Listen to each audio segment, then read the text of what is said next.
அன்புக்குரியவர்களே, ஆண்டவர் இயேசுவின் இனிய பெயரில் உங்களை அன்போடு வாழ்த்துகின்றேன். இயேசுவின் ஆளுமை என்னும் தொடரில் இயேசுவின் ஆளுமையின் பல்வேறு பரிமாணங்களையும் அவருடைய தலைமை பண்புகளையும் தொடர்ந்து நாம் பார்த்து வருகிறோம். இன்று இயேசுவிடம் இருந்த தன் கட்டுப்பாடு என்னும் ஆளுமை பண்பு. உண்மையில் தன் கட்டுப்பாடு, தன்னடக்கம் என்பது மிகப்பெரிய ஒரு பண்பு, மிகப்பெரிய ஒரு கொடை. எல்லா தலைவர்களுக்கும் அது எளிதாக கைகூடுவதில்லை. மாபெரும் தலைவர்கள், ஞானிகள், புனிதர்கள் தன் கட்டுப்பாடு உள்ளவர்களாக இருந்தார்கள். இயேசுவும் அவ்வாறு தன் கட்டுப்பாடு உடையவராக இருந்தார். அவர் எப்போதும் தன்னுடைய சொல், செயல், உணவு முறை போன்ற அனைத்திலும் தன் கட்டுப்பாடு உடையவராக இருந்தார்.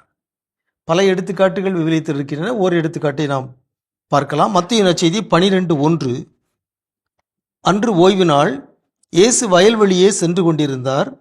பசியாயிருந்ததால் அவருடைய சீடர்கள் கதிர்களை கொய்து தின்னத் தொடங்கினார்கள். இந்த செய்தி மறைமுகமாக ஒன்றை சொல்லுகிறது. ஓய்வு நாளில் கதிர் கொய்தல் என்று தலைப்பிடப்பட்டுகிறது.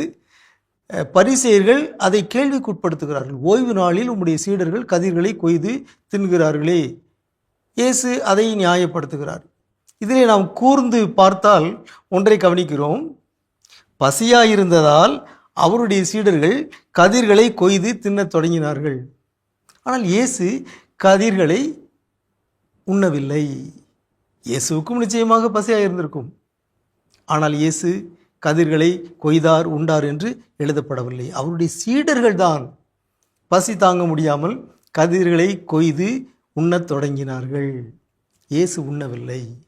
இயேசு தன் கட்டுப்பாடோடு இருந்தார்.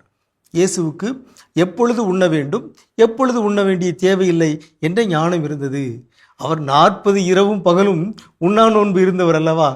எனவே சில நேரங்களில் அவர் வயிறார உண்டார், சில நேரங்களில் பட்டினி கிடந்தார்.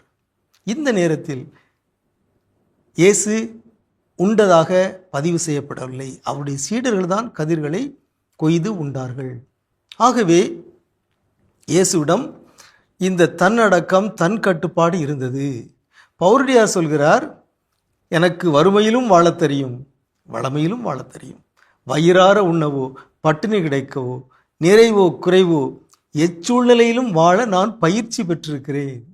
அந்த பயிற்சியை அவர் இயேசுவிடமிருந்தான் கற்றிருக்க வேண்டும்.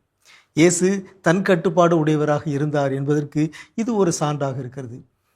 மாபெரும் ஆளுமைகள் தங்களுடைய வாழ்வில், தங்களுடைய பணியில், தங்களுடைய சொல்லில், தங்களுடைய செயலில் கட்டுப்பாடு உள்ளவர்களாக இருக்கிறார்கள். இயேசுவை போல நாமும் தன் கட்டுப்பாடு கொண்டு வாழ்வோமாக. உங்களுக்கு அமைதி உரித்தாகுக.